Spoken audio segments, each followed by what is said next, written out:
we are going live. And then that's exactly what we do. And everybody's here. I can't wait to just sit back and go, I did not know that. Oh, I'm so glad that you mentioned that. I've heard about that before, because each of you brings so much into this. I was telling Helen when she arrived that I've only been thinking about aging, longevity, caregiving, or health care, anything that maybe is more prevalent in the lives of a person who is my age and beyond than it is in the typical person that it was born after I was. And so I just consider it's all aspects of aging, living. That's what I heard first. And the very first time I said, I'm doing it, I'm going live, I'm going to bring people onto the screen. The gentleman at the center lower rectangle of the screen said, I don't call it aging, I call it living. And he qualified that with, I'm at a point where all the cancer in my body is at a minimum except my liver. So I am looking for a living liver donor. I did not know that he was going to say that. But by the time we got done talking to people about either the things that, just hit you wrong because someone goes, well, you're older, and this is really more of a younger person thing. And you're just like, oh, this is so frustrating. Do not put me under a definition that is going to limit what you're going to entrust me with. Or it was a person who said, in college, I made an invention because I thought it would be great for guys my age.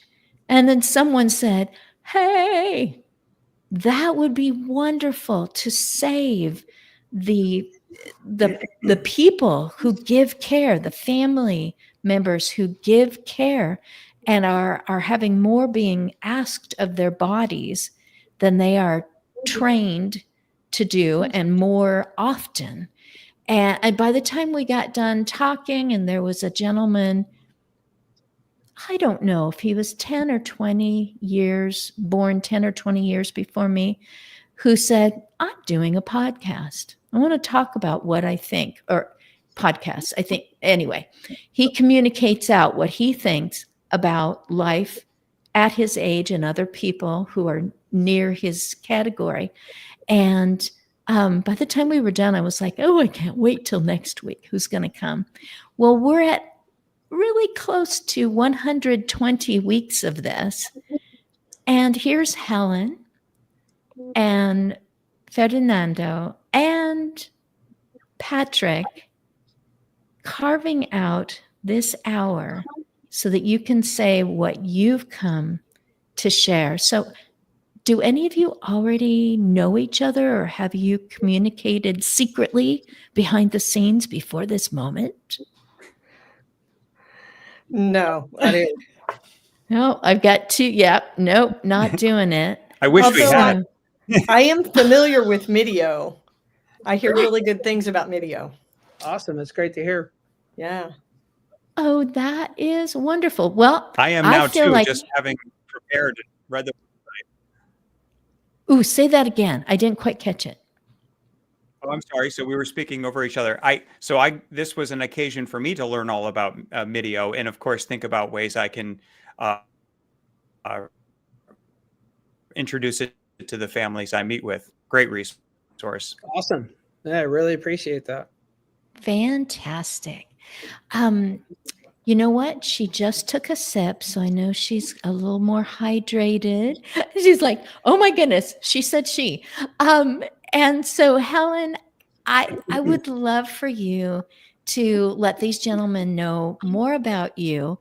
it may have been a comment that you made, it may have been a video that was posted or something for each one of you that I thought, okay, there's some substance there. And for my audience, that is, worthwhile for them to see live today, but the vast majority are going to see this in replay, which is on Aging Better Network. So just think about that word that people talk about. And I wouldn't say best because I don't want to use a superlative going, this is the best. And it's like, no, there are so many other resources that will serve different people different ways in different eras. And then network, because during these 120-ish episodes, well over 200 different people have networked together, and some of them come in and just greet us live when they're able to, when they can put in a comment. So I want them to have something to comment about, or a way to greet you, or to share their own perspective on what you're talking about. Helen, take it away. Tell these guys all about yourself. I'm a certified hospice and palliative care nurse. I've been working in hospice for just over 15 years, although I've been a nurse for over 30. Shows my age a little bit. Good. So I am the host of the Heart of Hospice podcast. It was a labor of love, a heart project that I started with a colleague who also works in the hospice industry, when we realized there wasn't anything out there that was bite-sized, free, accessed at midnight when you had 5 minutes, or you were on the way to a patient, or you were doing a load of laundry in between turning your person. And we as hospice workers have gotten so tired of hearing, I wish I had known about that sooner. Yeah. Advanced care planning. I wish I knew that I could pre-plan my funeral and it would have helped my family. All those little things about end-of-life care. And so on the show, we're now at over 500 episodes. Amazing. We're in season 9. I talked to so many amazing people doing some incredibly valuable work. We talk about advanced care planning. In almost every single episode, we talk about grief. We talk about end-of-life care, what it should look like, how to give it, how to get it. We really believe that an informed consumer is going to get better care. And we understand that the healthcare system is broken, including end-of-life care here in the US. But for now, we work towards reform and hope for reform, but we want people to be able to navigate the system that they have to use right now. Because people are dying today. They can't wait for the system to get better before they use it. So that's a lot of the work that I do. And in hospice navigation services, I provide one-on-one support and education for people that either need to consider hospice care or they're troubleshooting hospice care that they're already receiving. So sort of a one-stop shop for hospice information, but no patient care. I'm not affiliated with an agency, which is a really important thing. Dr. Ferdinando will tell you this, because there's a lot of competition in the hospice industry. I work in a state that has over 600 hospice agencies. So the fact that I'm not attached to an agency makes me unbiased, which is a big thing.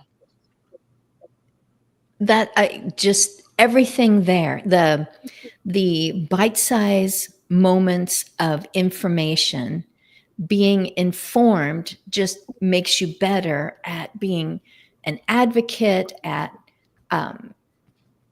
making sure that you, whatever it is that you need, you need, someone to tell you, you're great, you're showing up, you're being there, and here is something else that you should know about end of life. I mean, all of those things. And you, like so many, said, why isn't there something out there that people can look at in that moment when they're just like, I just need something, or I've only got a few minutes that I know of because I think the bell will ring, or I'll need to check on something that's being warmed, being cooled, whatever it is. I need something. And you were giving them something of substance from your certification and your training and your experience. Helen, thank you. How many years have you had that? The Heart of Hospice. Am I saying that right? The Heart of Hospice podcast. Yes.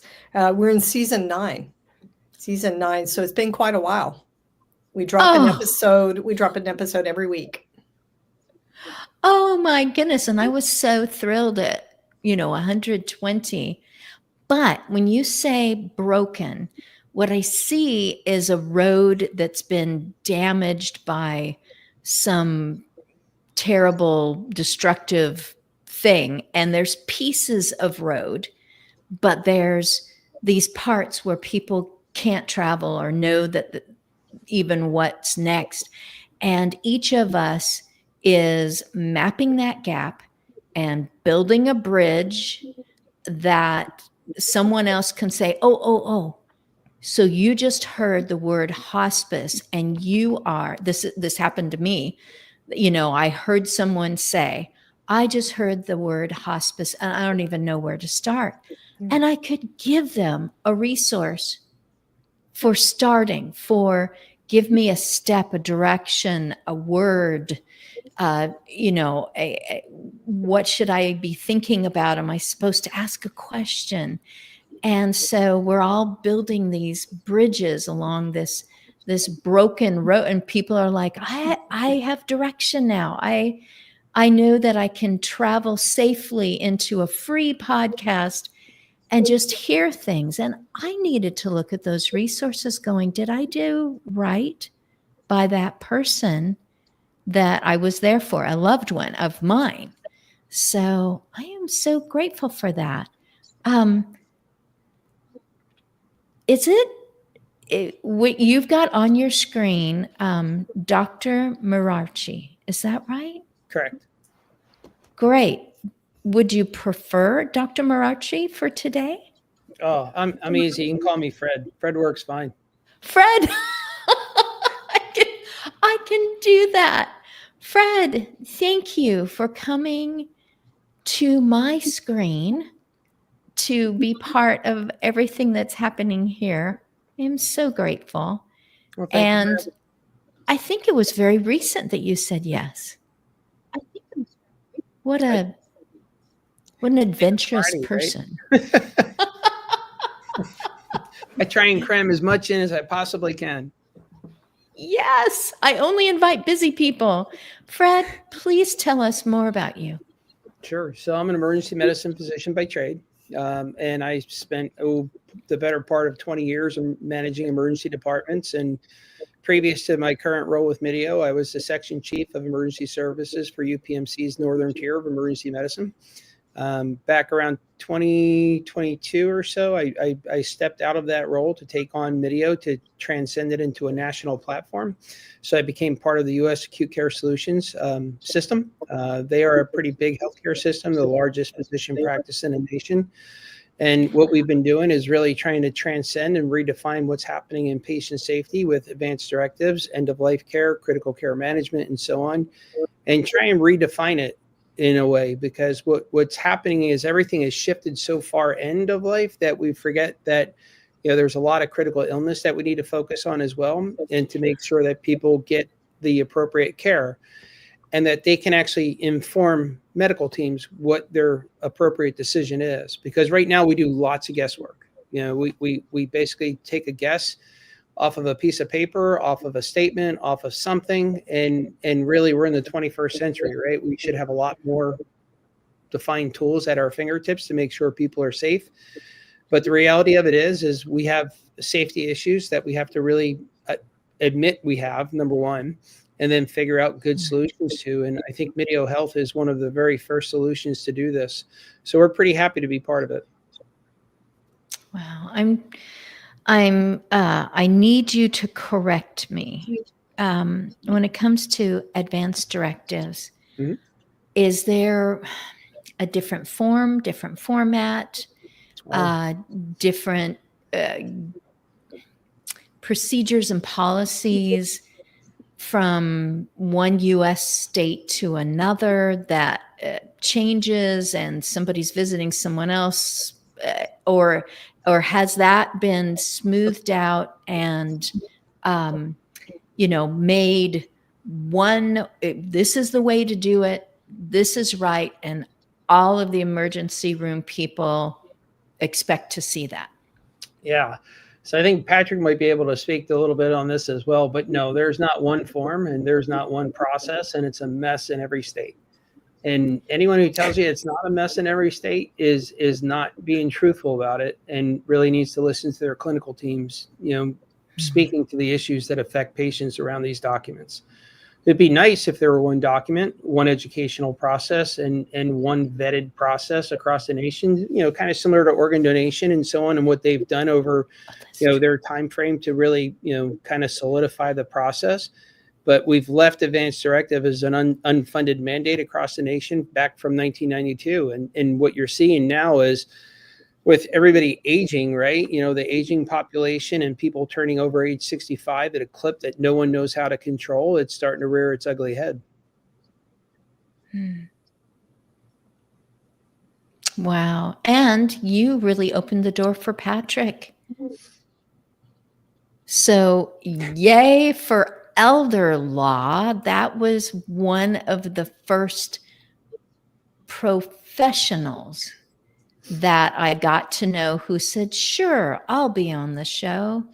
One of the first that I was able to go, I don't know anything about elder law. I was a third grade teacher. I was a mom.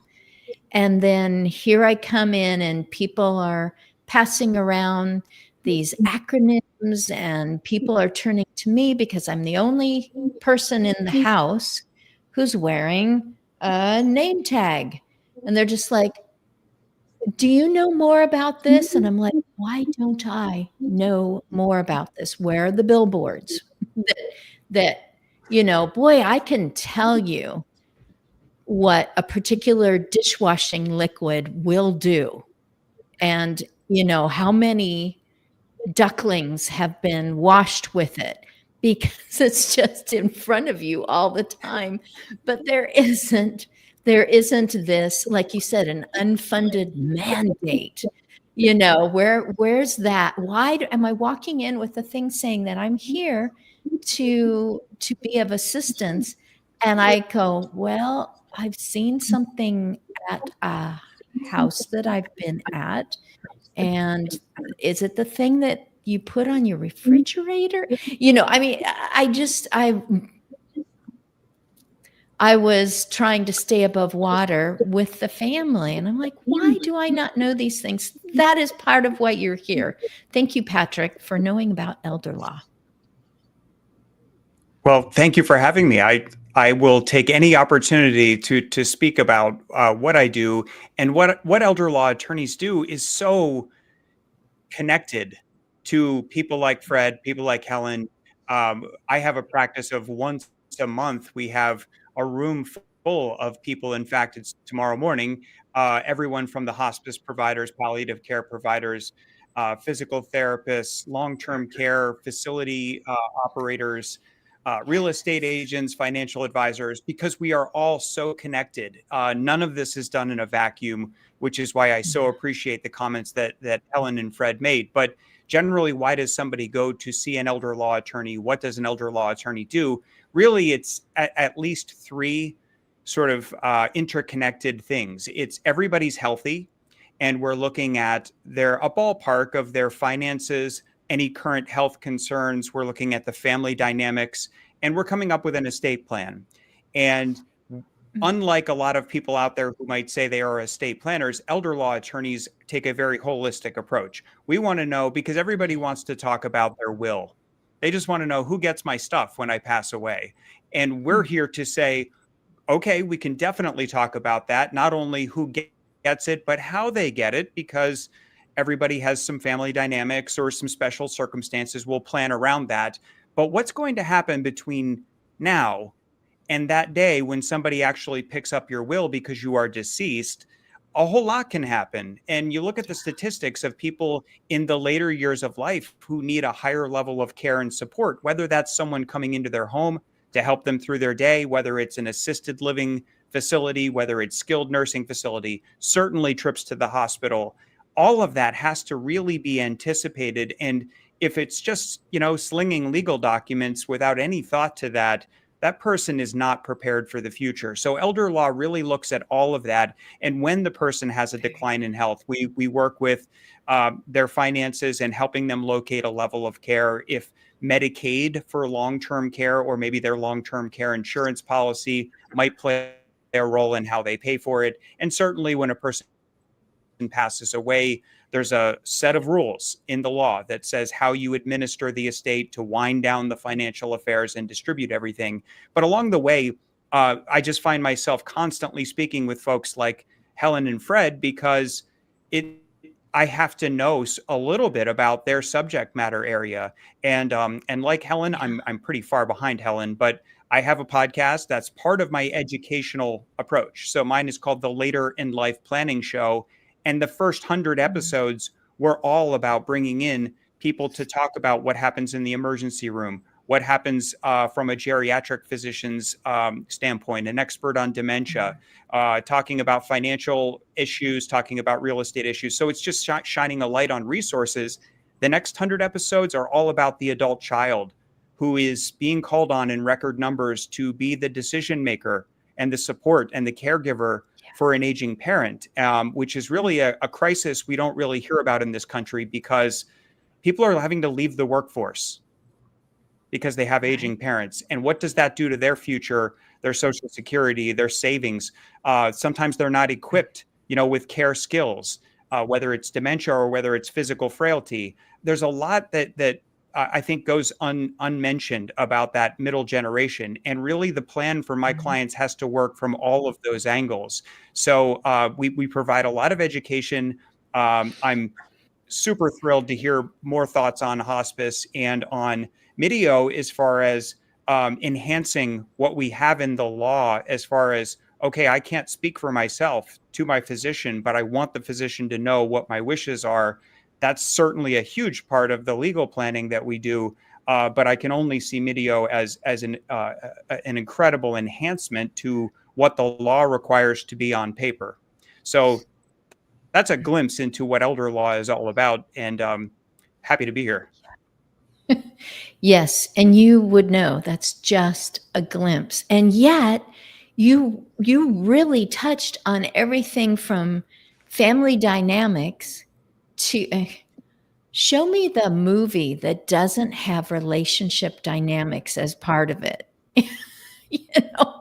It's what people go, oh my goodness, how are they going to get past this? You can see that look in the eye. Oh, there's, that tell that we saw at the beginning of the movie is coming up again, that this is a subject that can flare things up. And also just the person who needs a voice to be able to say, I've always heard Dad say that this is important to him. I need to prove that somehow. At this moment, he's unwilling, unable, unavailable to speak for himself. But he's always said that this would be his druther, his preference. This would serve him during, like you said, that time between right now, when we're just talking about Will, who gets my stuff, and when the will is picked up. So, Pat, did you also mention someone in the realm of a caseworker, which I believe is usually either a social worker or case management from crisis hospital to what's next? Did you also mention them coming into the room? I don't remember. Good question. Most elder law attorneys will take the holistic approach so seriously that they have people on their staff who can just, I mean, when someone comes in, say that middle category of what we do, there is a health decline. We're literally leaving the hospital and we're told we have to go to skilled nursing. We don't know where to look. They don't even know the difference between skilled nursing facilities and assisted living or personal care communities. Right. So we do have somebody with 2 decades of experience just to guide them through. First of all, that's not the appropriate level of care. You actually want to be looking at these places, the ones we recommend or maybe don't recommend. We take into account geography and visiting and so forth. But we do have that person. We also have someone who used to not only work in hospice, but lobbied Congress on behalf of hospice around the country for better policy. So that's usually the mark of an elder law firm, is that we know people don't just have legal or financial problems. That's part of it, and that's part of the solution, but they need a whole answer to what happens now. And so much of that comes to anticipating, where is care coming from? What does it look like? How do we make this work for our family circumstances? So we do have those people on staff as well. Helen, in all that, did you say that you have been a registered nurse for 30 years? 35, actually. Oh, congratulations. And yay for Thank all you. those people who had your twinkling eyes above whatever mask you might have been wearing, and that they could still feel the temperature of your hand through that whatever product was being, it's like we all want to wear, oh gosh, there's just, different. I remember being told, oh, you should probably, I don't even remember what they're called, but just what the gloves are made of. And that my people, I could still feel if their hand was very hot or really chilled, and be able to warm them even with gloves on. But did you ever serve or rub shoulders with the case management, that other bridge that, it's like, thank goodness it's not supposed to happen, that someone is simply brought to the door and left there, when more would keep them out of the emergency room, more would empower that individual to go, that's never been an issue in my life before, and now I need to be open to some assistance or changing my nutrition. I just used to eat what I wanted, or whatever it is, or somebody going, this pill doesn't match the old pill. Let's make sure that it's the right milligrams, whatever it is, just, has that been part of your realm in the nursing years? Absolutely. Absolutely. Those are a lot of times transition coaches, basically transition experts. Most of the time in hospice, we receive patients that are coming out of a hospital. Excuse me. So those case managers and social workers that are helping families find where to live, where is appropriate to go, what level of care, do you need home health, do you need hospice? Those folks are the skilled communicators that we need to be advocates and liaisons for community-based caregivers, professional caregivers. I think it's something like 86% of medical mistakes are made in care transitions. And it's because of those. Are we checking the med list? Is there misinformation that gets passed? It's that telephone game from person to person to person. And as a result, a mistake gets made, something gets dropped. So those case managers, those social workers, are a really, really important part of caring for hospice patients. They're the information keepers a lot of times for these folks, and they help us get started. So yeah, we really work with them very closely. Yay.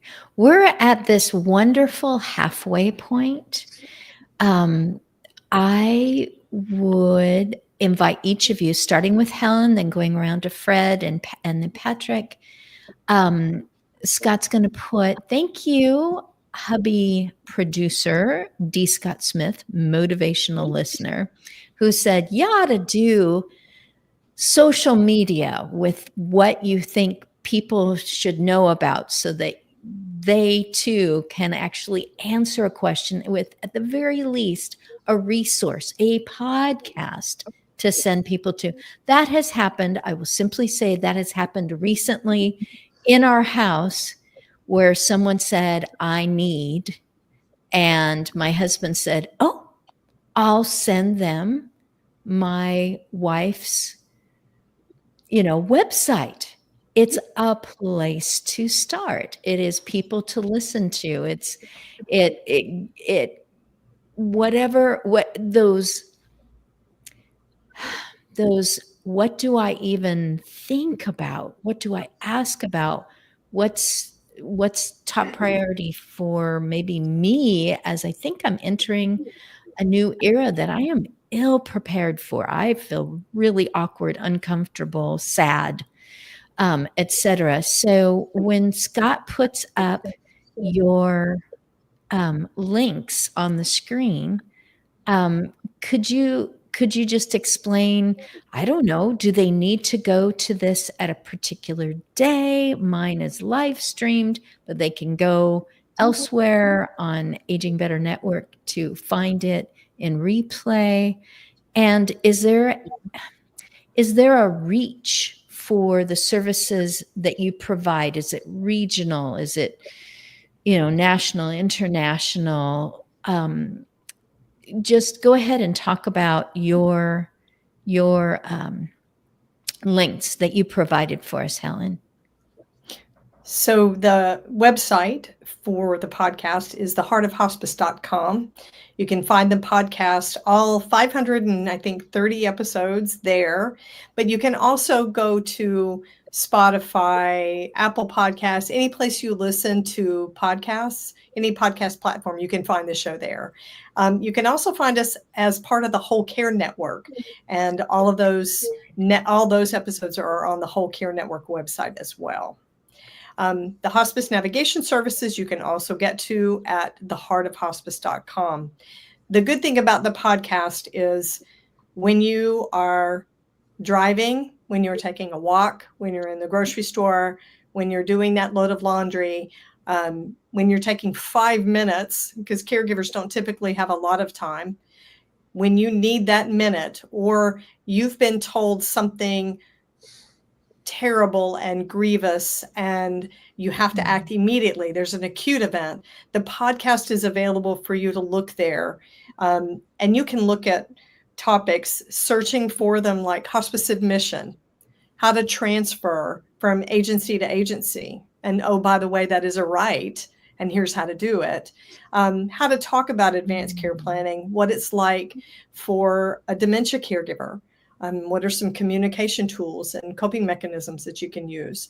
And how many different versions are there of advanced care planning documents, and which one do you need to use? We talk about all those things, and you can search for that on the website on the podcast page.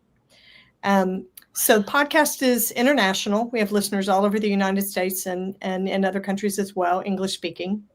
And then Hospice Navigation Services is a statewide, a national service that I have. It's all done remotely, either by phone or by video.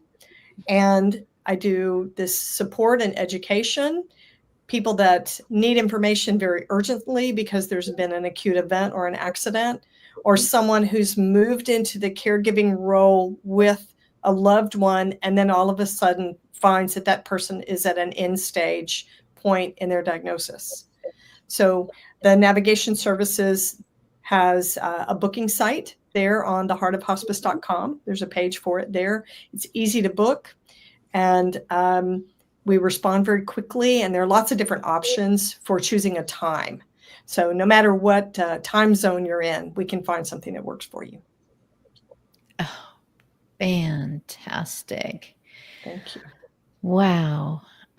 Fred, you, oh golly. See, I want to tell you, oh, I hope that you meet so-and-so because she is also an emergency room geriatrician person. And I can see her little circle that shows up on LinkedIn, but I can't come up with it right now. But you two would definitely speak the same language. When we're done, I will look it up and I will send it to you, and you can say, "Oh yeah, I already know her. We're collaborated a lot, but she's becoming very prolific in putting out content and really speaking on here's family, particularly when the person can't clearly understand the information, clearly state where they're at, what's actually hurting, whatever it is. And oh, the exciting things that happen when everybody's, because I should be able to be calm. I kept not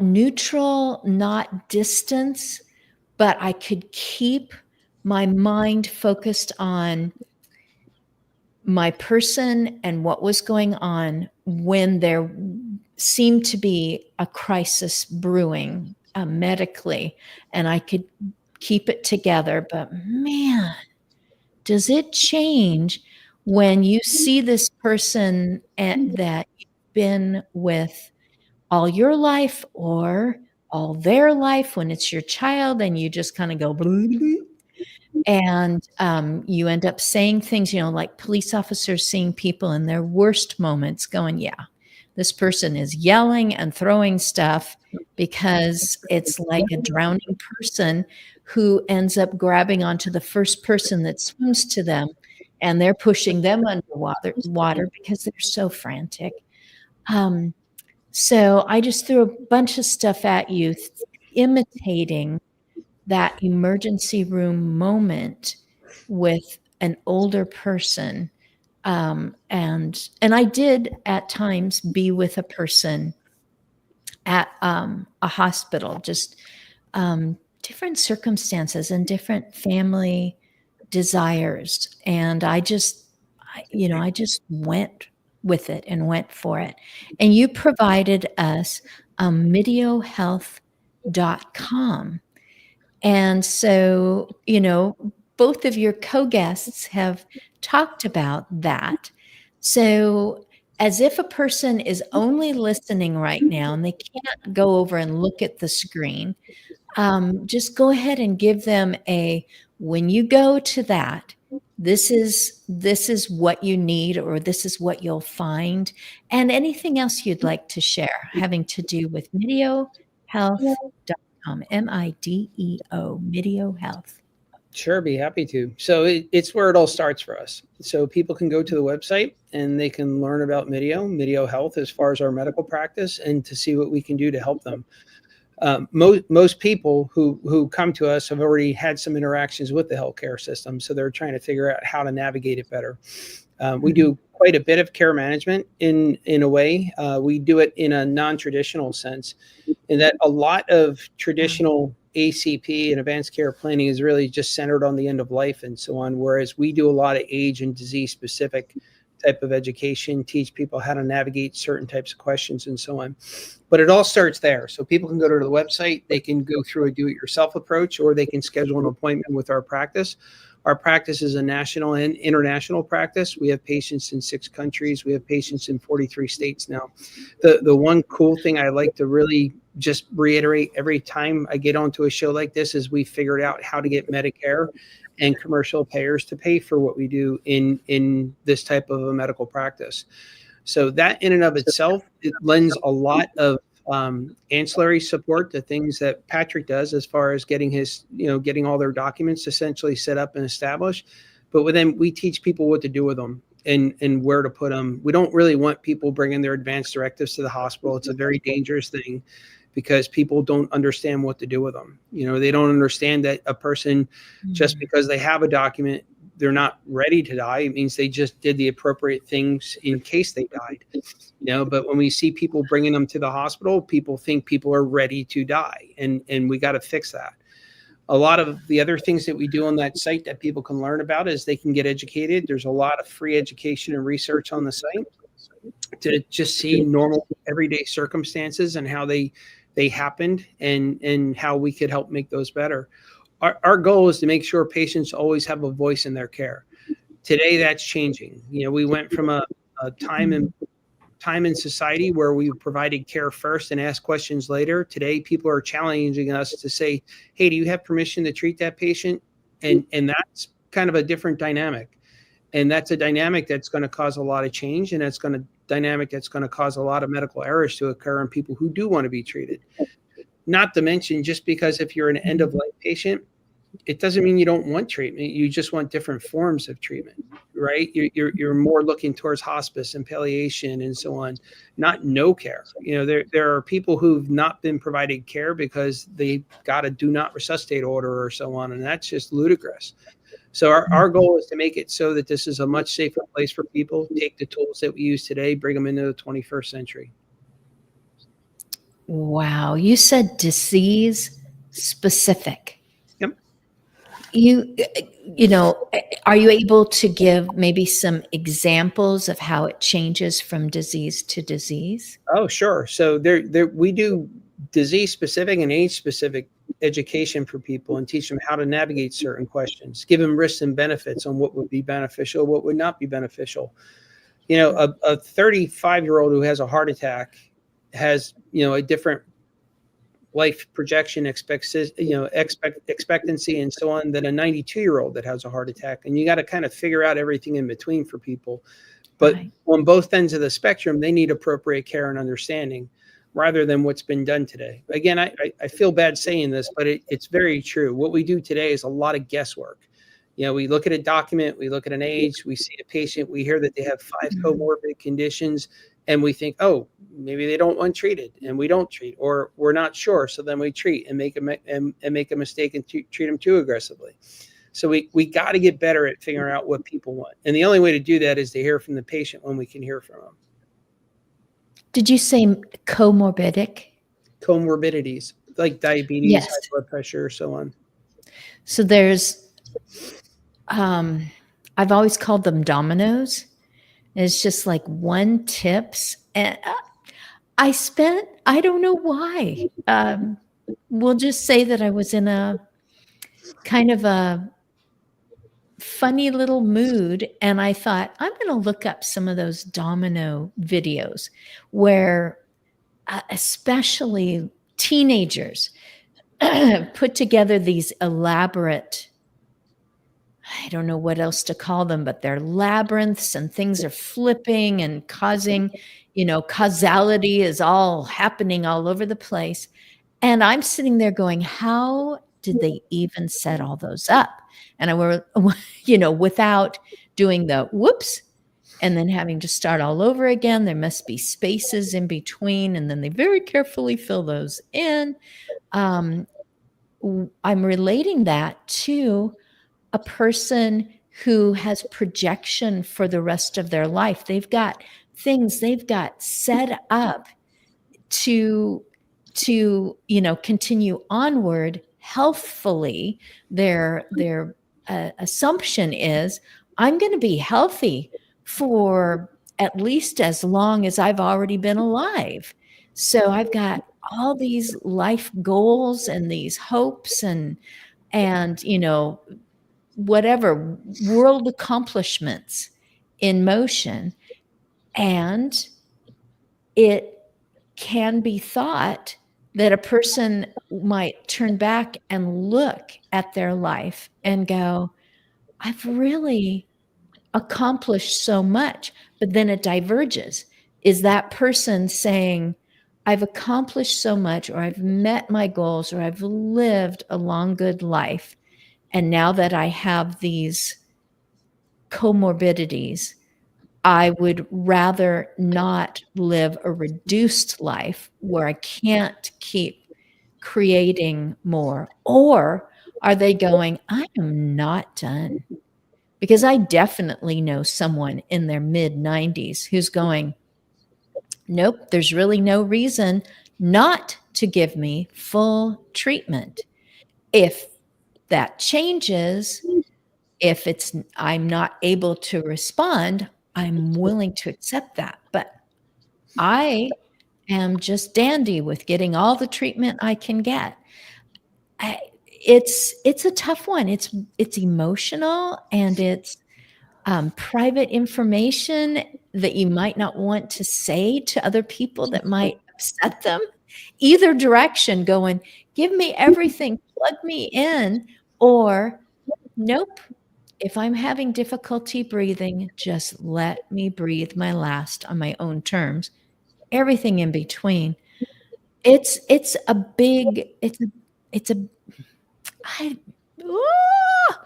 it as I was caring for people. Hey, Russ Hedge has popped in to say good morning. As I was caring for people, I never thought, wow, this person's lived long enough. Oh no, I wanted every day or every shift to end with more vitality for this person. But when they wanted to talk about, I feel like the end is coming, then that's when my shoulders would drop and I would just let them talk, because I didn't have long family history with them. And I needed to let them just be and talk about things, and not say, no, don't talk like that. That's not, that's not comfortable for me. So don't express your thoughts. I never wanted to do that. I wanted to be able to just let them say what was in them. So, my goodness. Patrick, have I had you go through yours? No, I don't think I have. I can go. I mean, but Piggy, it's easy to go third because I completely agree with the resources that were just offered, and people need to hear this because we're working against not only a lack of information, we're working against misinformation these days, where people have been told this is the way it worked, or this worked for my grandparents. Why do I need to do anything different? Well, the law has changed, the healthcare system has changed. People have different chronic illnesses now than they did back then. But just focusing on the decline in health piece of planning ahead.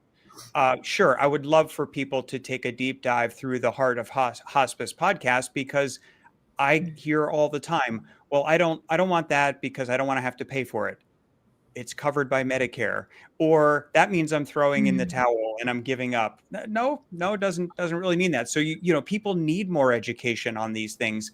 And I read an article not long ago, very recently, about some litigation that happened because two daughters were at the foot of the hospital bed of their mother, who had gone through legal planning and said, if I get to this stage of my life and this is my prognosis, I do not want life extending measures. Well, she had named her sister to make the decision. The sister saw a slight twitch in a facial muscle and said, oh, she's going to be fine. I'm not following the healthcare advance directive. And then it went into courts. And the only thing that will what will result in the mother's wishes being honored at that point is an emergency hearing with a judge, and they will be looking at a document.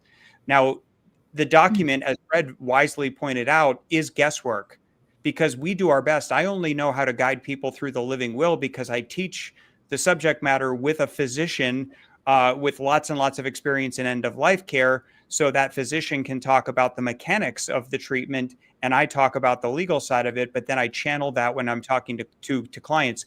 But it would be so much better and more effective if they went through the kind of education that Fred is talking about from Medio, because there's just all kinds of details. But we're working against people who have it in their head that you start bringing up these challenges and they say, if that ever happens to me, take me out and shoot me. I've heard that so many times. And I can I think have of to. much better care plans than a family member committing a homicide. So it's all about education, and that's what the Later in Life Planning Show is for. Elder law attorneys around the country tend to do a lot of teaching and webinars and seminars.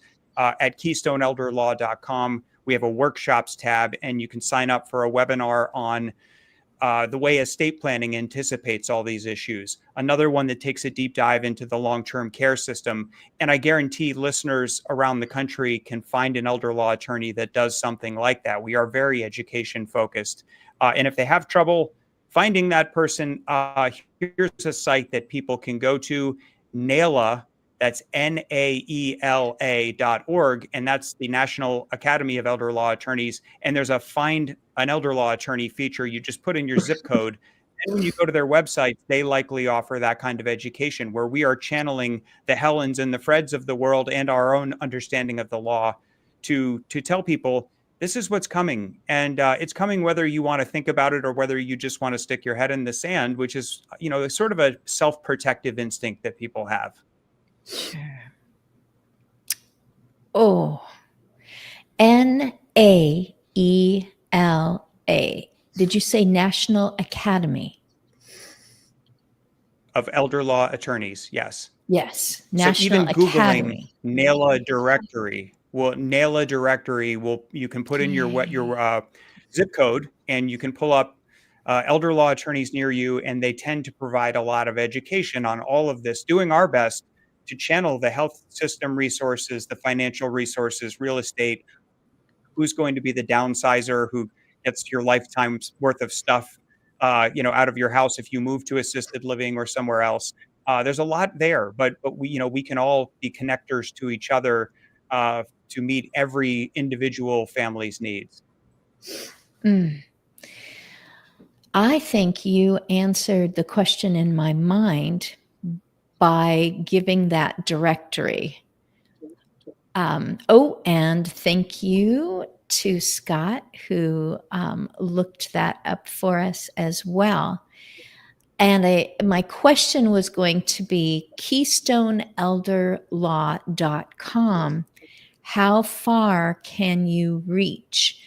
Do you stop at your state's border? It's, you know what? I think the most effective way to do it, to be truly holistic and be a guide to resources, means, sure, I can practice where I am licensed, which is the Commonwealth of Pennsylvania, but I don't even practice outside of really a few county area because I know all of the resources there. I can be most effective that way. But then I know exactly if there's someone in Pittsburgh or someone in Maryland or Ohio. I know people there, and through the NAELA directory, I can find people I don't already know, because you want someone who not only understands the state law but knows all of the other resources. They know a hell, and they can connect you with that person. They can have education. So that's really the value of sort of a hyper local approach to it. Wow. Part of it for many people is I got to sit across a physical desk or table with that person. And a lot of decisions that we make are, I just felt good. I looked into their eyes and I could trust them. They said the things that make sense in my neighborhood, my community, my 5-county area. They said names that I recognize from friends, talking about, this just really, really worked in our own circumstances. And you're just so comprehensive and dedicated that you don't want to go only this far with someone and then go, I hope you can find the rest of what you need. You are just laying it all out there for them.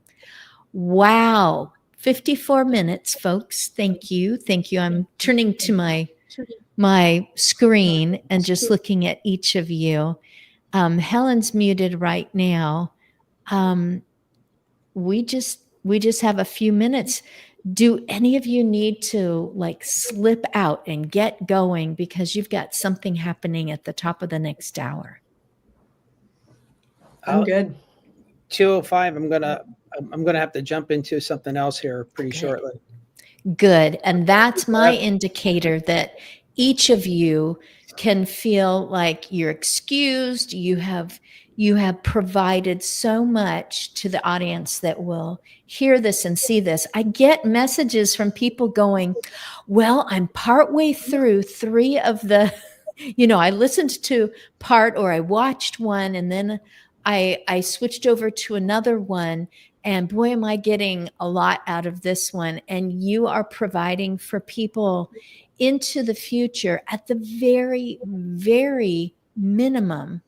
You are giving them the narrative, the words that they need to say, the questions they need to ask. Is this true in my circumstance? Is this an option? Is this a right that, who do I talk to? All those questions, you're giving them what to pursue, what to go for. And this is life. This is living. This is what you're going to have to live with when you're one of those 2 daughters at the foot of the bed, and it's going to go into court. That's just horrific. I can't even imagine what in the world do judges do when they have a document to look at and a decision to be made, and it's emergency and it's got to happen right now. And it's just, it could be better, couldn't it? It could be better. So I am grateful to each one of you. I just want you to be able to say one last thing if you would like. Helen, then Fred, then Patrick. Helen, is there anything that you wanted to make sure that you emphasized? I would emphasize to people that hospice care is an ancient practice of care. It's been around since the Crusades. That's actually how it got started. It's good. It's changed. And I think people should learn about it before they misjudge or make decisions based on misinformation. Thank you. And that's coming from a nurse. And we love our nurses when we need them. We love them. Thank you. Dr. Fred, anything you would like to make sure stays in the minds of people listening? Sure. First and foremost is you heard an issue, there's a call to action. People have to not bury their heads in the sand, and they just got to get something done. Remember, what you do with your estate is not for you specifically. Some of it's for you, but the rest of it is actually for your family. You don't get life insurance to protect yourself. You get it to protect your wife and kids, or whoever is existing. This is the same thing when it comes to advanced care planning or estate or elder law planning. And the last thing I'd like to say is for people to realize, don't just do paper alone. Paper alone it's such a problematic thing. You need more than just paper. We're in a 21st century, and for us to be really just dependent on paper alone is just beyond me. Wow. That sounds like another episode. And I can bring some people in that have spoken before on aspects of aging on this show that would probably, oh boy, juices are flowing. Patrick, we're at the end. What do you want to make sure about in these last seconds? I'll echo Fred's comment that get education and then adjust your plan, because it really is about, how many times have I heard someone say, I just don't want to be a burden on my kids? It really is for their benefit, but you have to get organized. The more information you gather, you can then update your plan, but get started and keep seeking out, be a lifelong learner about this, understanding what a good life will look like you in the years ahead. Great. I'm going to ask the stage manager to go ahead and start pulling on the curtains and closing us off. And I just thank each one of you for doing what you are continually doing, and for being so honest about where's that curtain, Scott? I think he's surprised because I'm actually stopping 1 minute ahead. There we go. Thank you for what you continue to do. This is not